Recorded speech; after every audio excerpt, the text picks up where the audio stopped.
तर गृहमंत्री अमित शहा दिल्लीवरून अहमदाबादकडे रवाना झालेले आहेत।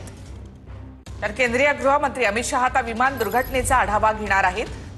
अपघात झाल्यानंतर या संदर्भात अमित शहा आणि मोदींमध्ये फोनवरून संवाद झालेला होता। आता गृहमंत्री अमित शहा दिल्लीवरून अहमदाबादकडे रवाना झाले आहेत। याआधी गुजरातचे मुख्यमंत्री भूपेंद्र पटेल यांच्याशी अमित शहा यांनी संवाद साधला होता आणि त्यांच्याकडून या अपघातासंदर्भात त्यांनी माहिती देखील घेतली होती। गृहमंत्री अमित शहा अहमदाबादसाठी रवाना झाले त्याआधी या अपघाताने आपल्याला दुःख झाल्याचं अमित शहा यांनी म्हटलेलं आहे। विमान अपघातामध्ये 242 जणांचा मृत्यू झाल्याची माहिती एपी वृत्त संस्थेकडून देण्यात आली आहे।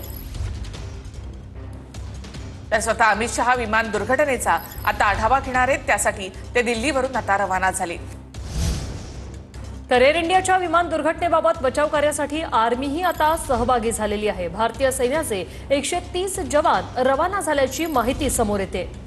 एअर इंडियाच्या विमान दुर्घटनेमध्ये बचाव कार्यासाठी आता आर्मी देखील सहभागी झाली। एनडीआरएफच्या टीम देखील त्या ठिकाणी दाखल झालेल्या आहेत, तसंच लष्कराचे जवान देखील त्या ठिकाणी आता दाखल झालेत। बचाव कार्यामध्ये आता आर्मी देखील सहभागी होणार आहे। 130 जवान यासाठी रवाना झाल्याची माहिती मिळते।